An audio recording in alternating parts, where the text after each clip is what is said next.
We are in the year of 2023. If you pay attention to what's happening around the world today, most of us were still very concerned and regarding the war in Ukraine at this moment.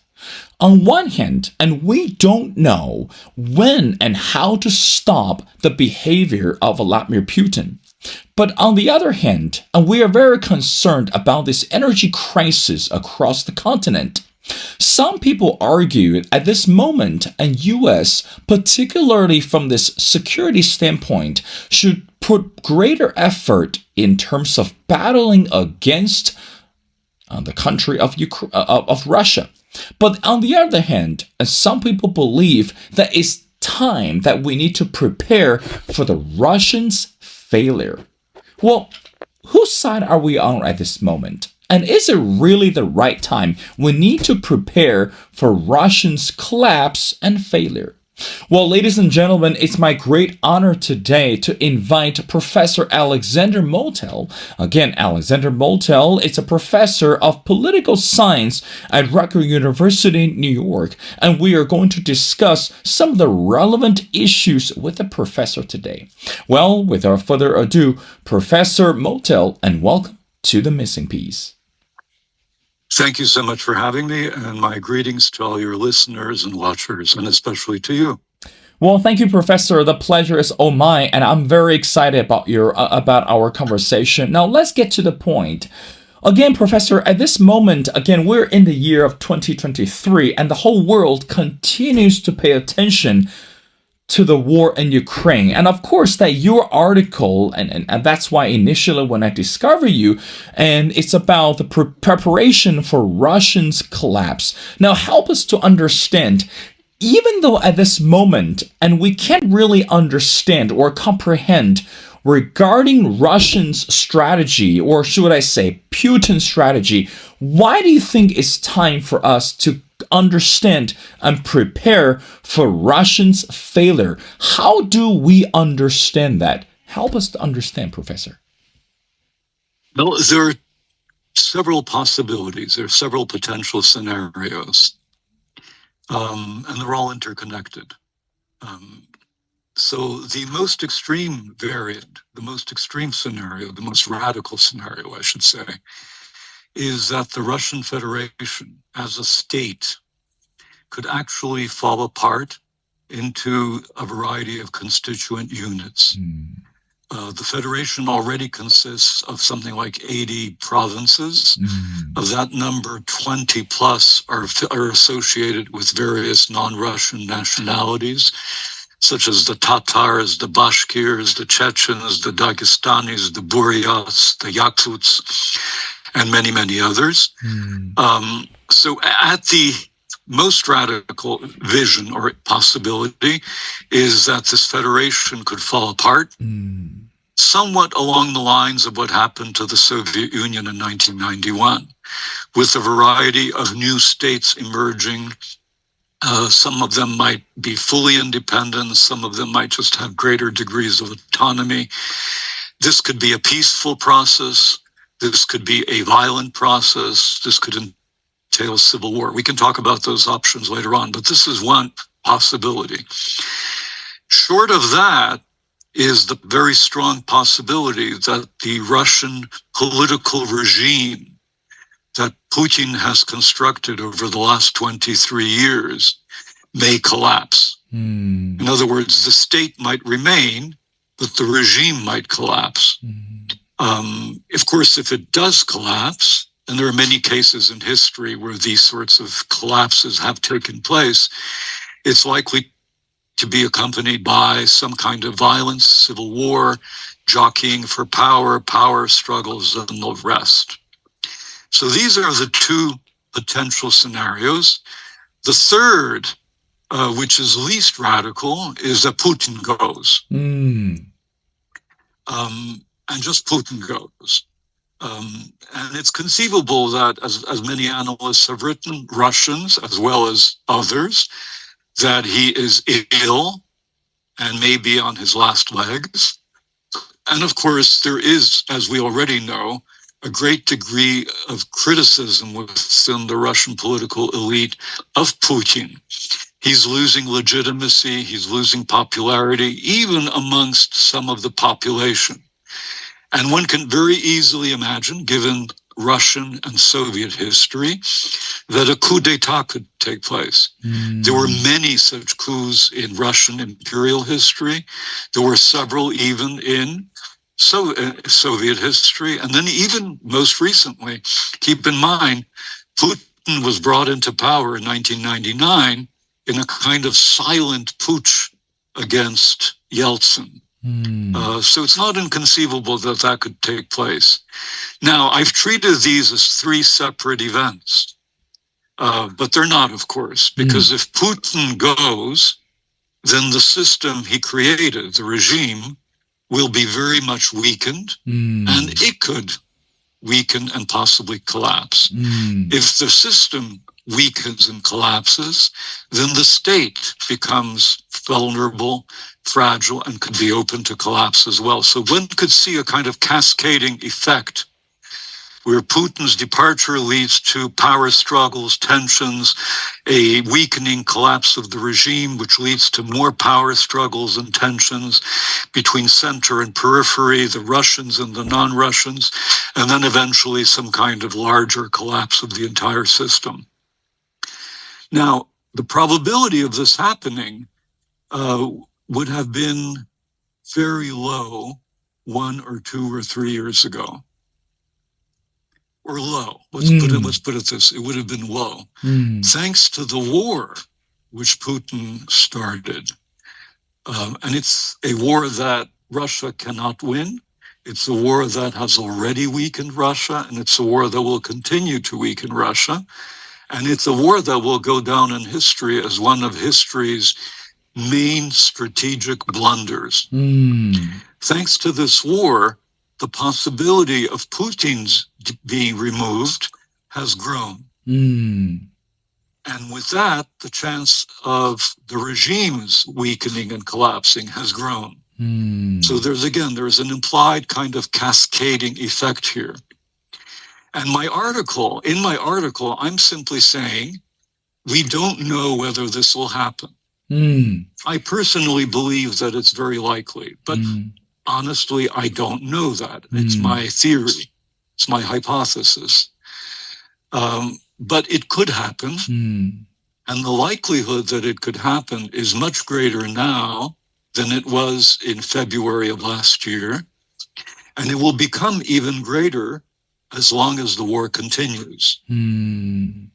So given that, and given the fact that such a collapse could have enormous geopolitical ramifications, obviously for Russia, obviously for Russia's neighbors, the Balts, the Belarusians, the Ukrainians, the Central Asians, but also obviously for Korea, for the Koreas, Japan, China, India, indeed for all of Eurasia. So given the potential ramifications of such an eventuality, and given the fact that we are not prepared for it, we're not thinking about it, my article was simply saying, let's start thinking about this. Right? Let's start thinking about this seriously. Do we have enough people in the American State Department, for instance, and in other countries of the world who understand Tatarstan and Bashkortostan? How many specialists are there in the world on Yakutia, which is an enormous country, right, with vast mineral reserves, and could become independent? So we need to start thinking about this. What does this mean? How do we deal with it? How do we respond to it if and when it happens? The other point that I make in the argument is that these disintegrative tendencies are generated by Putin, the war, and the nature of the system he constructed. So there's not much that we can do. We, by the we, I mean the world, all right? There's not much that we can do to stop the process or to accelerate the process. It's acquired a dynamic of its own. It will happen or it will not happen, regardless of what you or I or anybody else might want to happen. Which means that it's futile to think that we should stop it or that we should accelerate it. What we need to do is to prepare. Prepare for the possibility that this will happen. And it could. Remember what happened in the Soviet Union. As late as 1991, summer of 91, most analysts and policymakers could not imagine that the Soviet Union would cease to exist. And then in December 31st, 1991, the Soviet Union disappeared. And everybody was shocked. So my call is, don't be shocked. Let's prepare. And if it happens, we won't be shocked. And if it doesn't happen, well, we will have learned something about Russia and its constituent republics. You know, Professor, it's interesting that you use the word hypothesis, because we know at this moment, even though it's a hypothetical situation, that Russia is heading towards failure. Because we know that, as you mentioned before, since the beginning of the war, that everyone across the international community, and again, correct me if I'm wrong, everyone believed that this war, number one, should not take place at the first time. I mean, should not take place at the first, initially. And the second, that Vladimir Putin is not just to dominate the country of Ukraine, and also sending a strong message across the globe, and regarding his ruthless behavior, and also his, again, ignorant attitude. But going back to the article, again, I want to read something, and then I will come back to the question. Again, Professor, this is what you wrote, and I quote, "We don't know who will win, but we can confidently predict that the power struggle will weaken the regime and distract Russia from what remains of the war effort."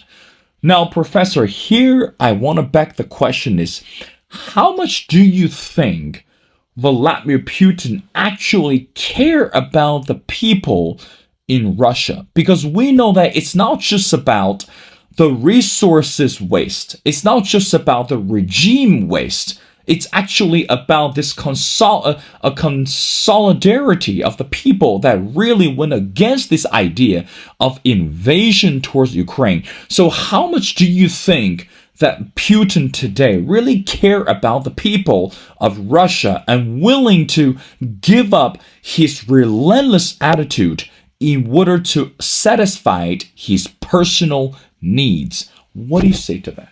Well, in terms of, you've asked two very good questions.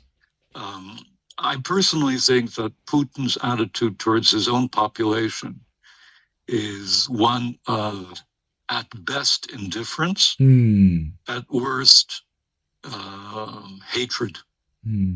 I do not think he regards Russians as anything but useful tools for his policies. And we can see that from the war effort.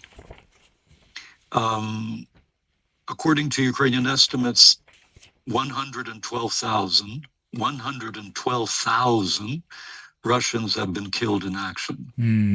Even if that estimate is exaggerated, we do know, based on a variety of other sources, that the number is exceptionally high. 70, 80,000, 90,000 for sure. And keep in mind that the Soviet Union, in 9 years of war in Afghanistan, lost 15,000. So the indifference to the lives of his soldiers is clear. The strategy, and the reason why so many Russians have died, is because the Russian general staff, guided by Putin, because he makes the decisions, has essentially instructed the local commanders to send in wave after wave after wave of poorly armed, poorly trained soldiers who serve as cannon fodder. The point of that is they attack, they die, And then the more experienced people follow up with the second or third charges. But the attitude towards the population is that it is perfectly expendable. It wasn't, by the way, this was exactly the same attitude that Stalin had toward the Soviet people, including the Russians. During World War II, the Soviet army would send in wave after wave of soldiers, knowing that they would be killed, knowing that they would be died. Their only function was to illustrate where the German artillery was located. But they were willing to sacrifice hundreds of thousands, maybe even millions of lives. And this is Putin today, sacrificing millions of lives, potentially of Russians. Certainly hundreds and thousands have thus far lost their lives. And of course, his attitude towards Ukrainians is even worse. But the bottom line is he has no consideration for the population per se. For him, they are simply a tool. As to his own willingness to abandon the war effort, the second question that you raised, he has become so closely associated to the war. It was always said before the war that Putin is Russia and Russia is Putin. Now, Putin is the war and the war is Putin. He cannot end the war except with something resembling a so-called victory. Now, I don't know what that would mean in his case because he's unlikely to get it. But that's why they're so desperate to capture even small towns. Just in the last week, the Russians captured this little town of 10,000, Soledar. It took them 5 months to capture this town, and the losses of their soldiers seem to be somewhere in the 20 to 30,000 range. This is incredible. And the town has no strategic value. The only reason they want it is because they say, see, we're capturing Russian territory again. But it's a town of 10,000. But they're happy to sacrifice thousands of lives for the sake of this. The Wagner Group, it's a private military company. It consists of mercenaries. They've been fighting on the front. A few weeks ago, they started including in their ranks prisoners, convicts. And something like 40,000 convicts actually volunteered. They didn't know that they were going to be sent in the first wave of attacks. And it's been estimated reliably that of those 40,000, something like 28,000 have already been killed. That's about 75-80%. Wow. Which again just goes to show that the attitude on the part of the regime towards its own population and its own soldiers is indifference, hatred, and exploitative. Essentially, they're using people for some unclear ends. Professor, I have to be honest with you that it saddens me to hear and to understand how Vladimir Putin, again, as the way you put it, uses his own people as the mechanism to satisfy his personal needs. And of course, on one hand, this is not fair to anyone. And no one is supposed to be the mechanism, or no one's supposed to be the tool and to satisfy personal needs. But on the other hand, I believe there are still some people, and what we called the modern patriots, unwilling to follow Vladimir Putin's order. Again, not too long ago, and again last year, that we believe that Vladimir Putin was willing to recruit innocent citizens and without any military trainings whatsoever and send them to the front lines. So again, going back to the question, Professor, that really leads me to the next one is, again, this is something also you mentioned in the article, is the West should avoid repeating past mistakes, such as trying to help a clearly dying Soviet Union survive and prioritizing Russia's needs over those neighborhoods. before we bring those neighborhoods come into the picture, now here's the question is, why do you think? So, in other words, what is the motivation for some patriots continue to fight on the front line for Russia to be against the Ukraine, even though we know such behaviors cannot be accepted or will never be accepted by the world? What do you think it's in for those people or in for those patriots for Vladimir Putin? Well, it's been estimated by Russian analysts that something like 10 or 15% of the Russian population are Putin true believers. Other people may support him, but these are the hardcore, the ones who share his agenda. And there are two reasons for this. Well, several reasons, again. One is some of them may have been influenced or brainwashed, if you like, by Putin's propaganda. Remember, he's been promoting a particular image of Russia and of himself for 23, 24 years. So this is a long time. So there's at least one generation that has grown up and they know only Putin. So that's the possibility. But it's also the case that there are Russians, we don't know how many, but let's say 10 to 15% for the sake of argument, sure, who truly share his agenda. And it's a streak within Russian culture, goes back to Imperial Russian times.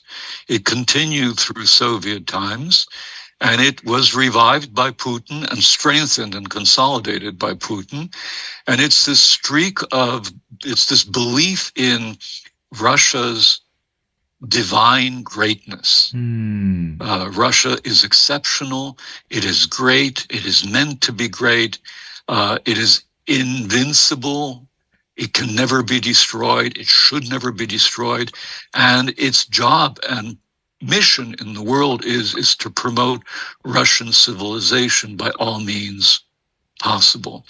This is very similar to, remember, the French colonial view of themselves as having the mission civilisatrice. And of course, in both instances, how is this mission brought about? Primarily by violence. Right? How many people died at the hands of the British, the French, and the Russians, and so on and so forth. So the same thing is operative here.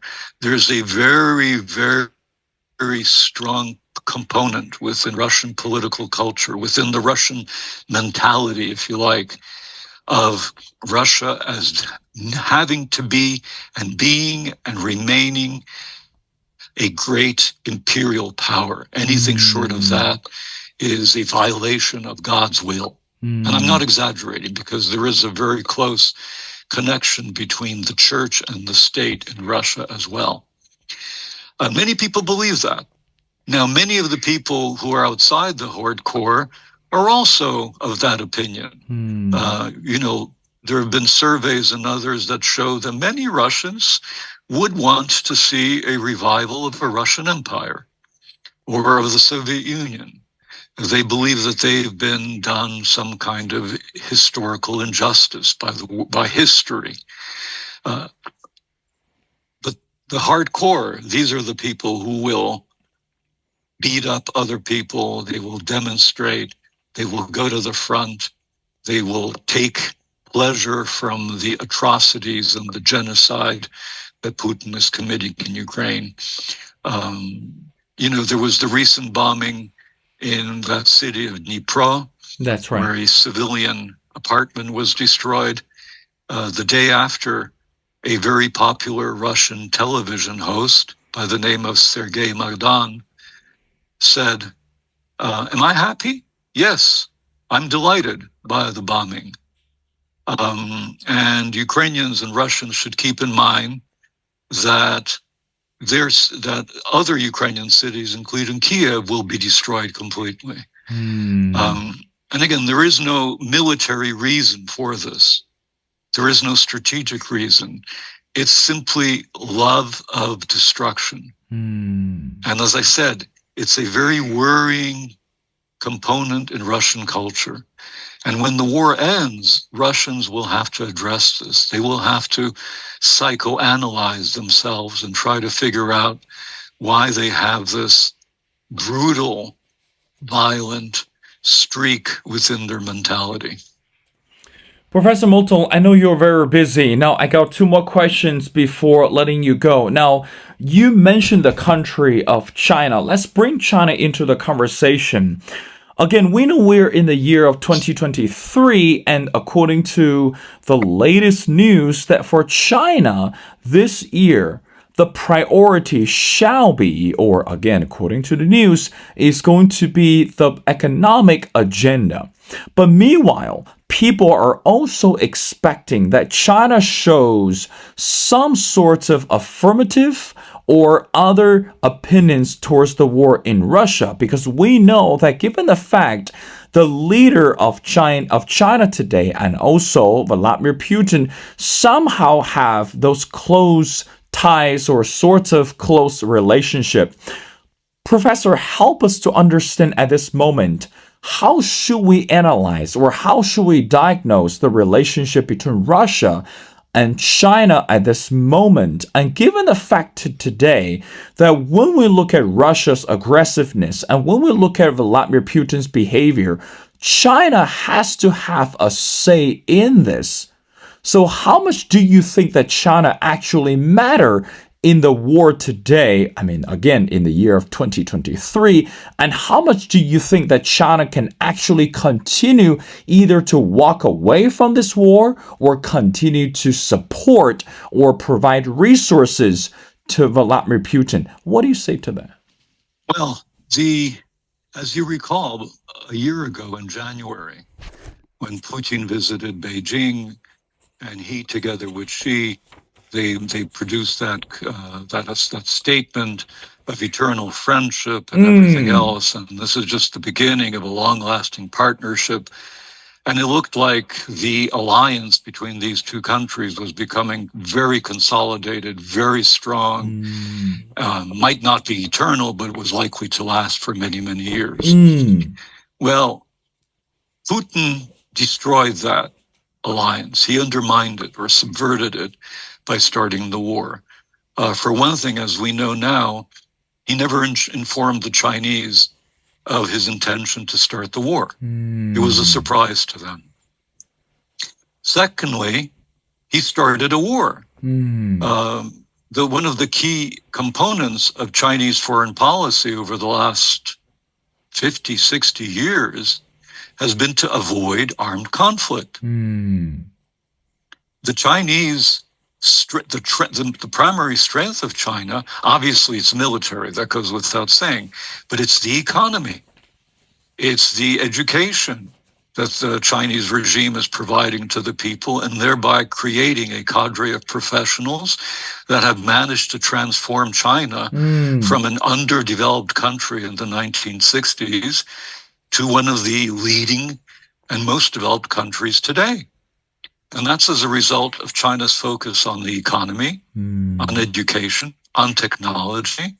Yes, it has a strong military, but it does everything possible to avoid military entanglements and especially wars. China needs stability in Eurasia. China had very close economic relations with Ukraine. They were growing in leaps and bounds. And it still has very close and increasingly close relations with Central Asia. Well, the war that Putin started is disrupting all of that.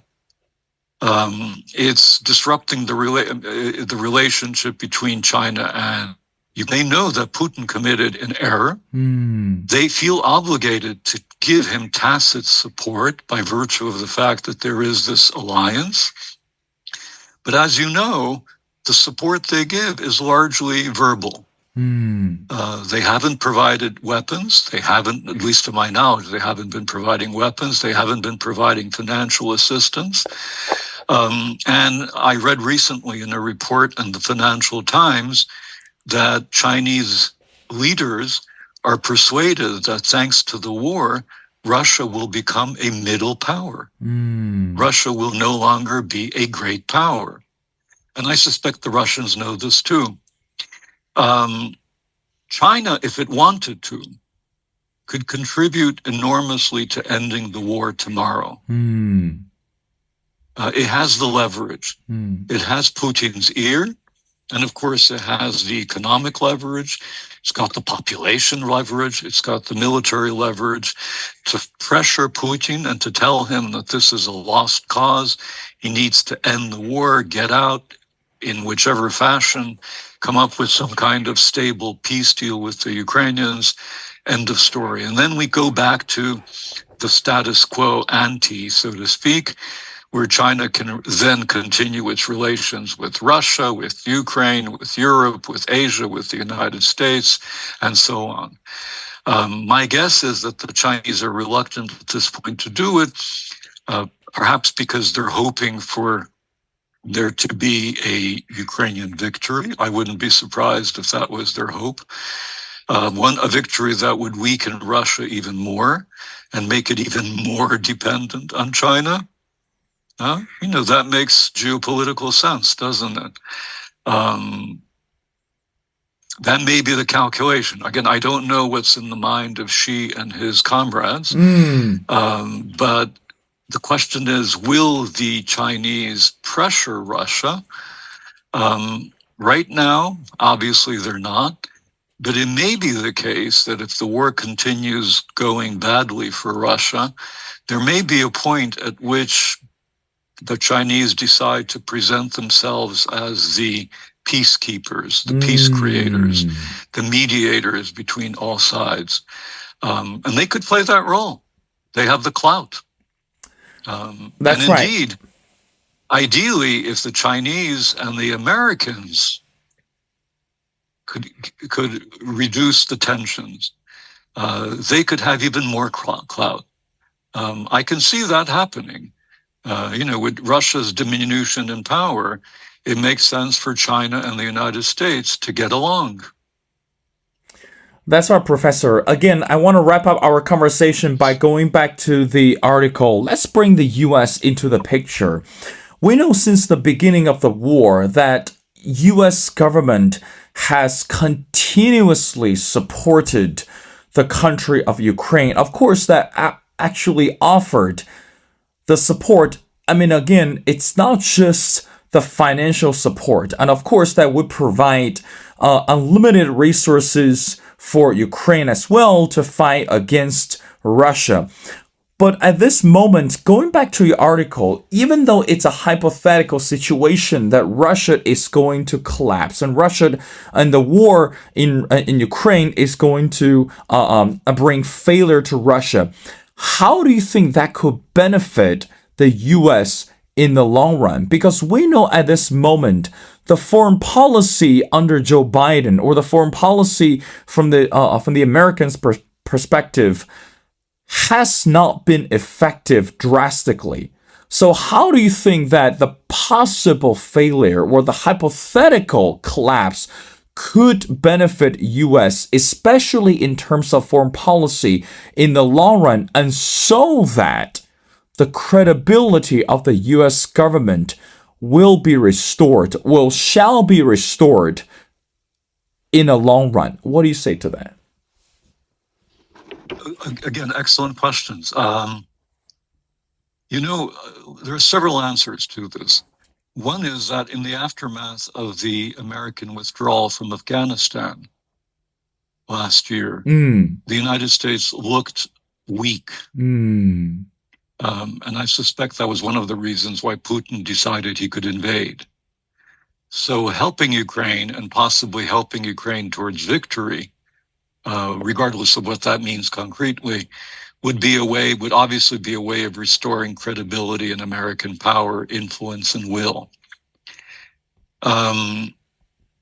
If Ukraine wins, or if Russia loses and possibly even collapses, clearly American influence in Eastern Europe would grow. Very likely Belarus would become completely independent. So too would Ukraine, obviously. Probably Moldova. I would bet that Georgia, Armenia, and Azerbaijan would also leave the Russian sphere of influence, which opens up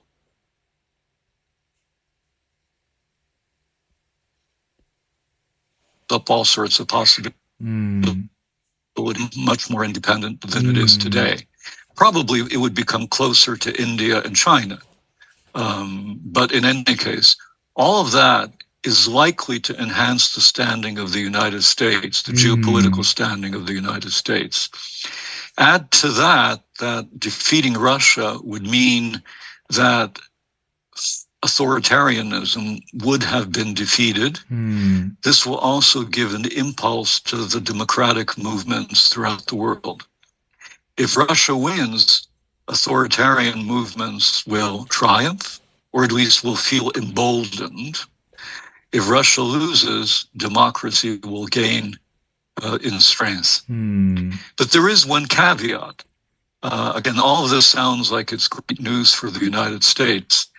But many Americans, and including many American policymakers, are wary of a Russian collapse for two reasons. One is they don't know what will happen, and they fear that there might be civil 1919. And that could be very destabilizing. It could lead to waves of refugees. Anyway, one can easily imagine the consequences. And then the second scenario that is worrisome is that regarding Russia's nuclear weapons. What would happen to those? And this is similar to the concerns in the aftermath of the Soviet Union's collapse. Would terrorists take these weapons? Would some crazy general seize the weapons and threaten to use them? All sorts of scenarios which sound fantastic but might not be, would be of concern. And again, not just to the United States, of course. They would be of concern to Europe, Asia, arguably the entire world.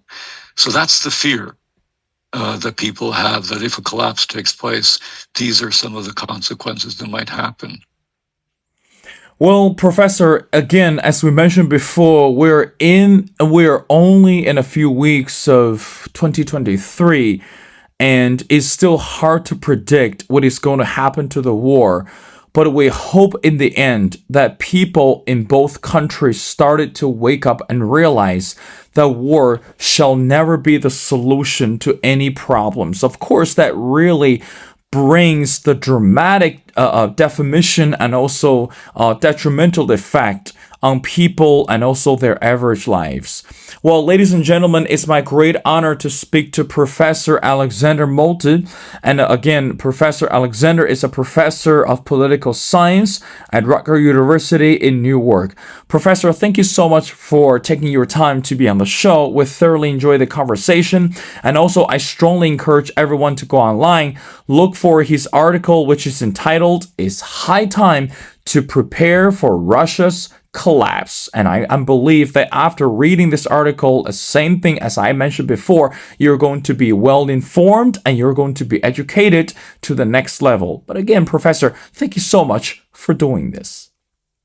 Thank you so much for having me, and thanks to your audience for putting up with my commentary. I hope it was of some interest to you. In any case, thank you so much. You're welcome, Professor. It's always a pleasure to speak to you.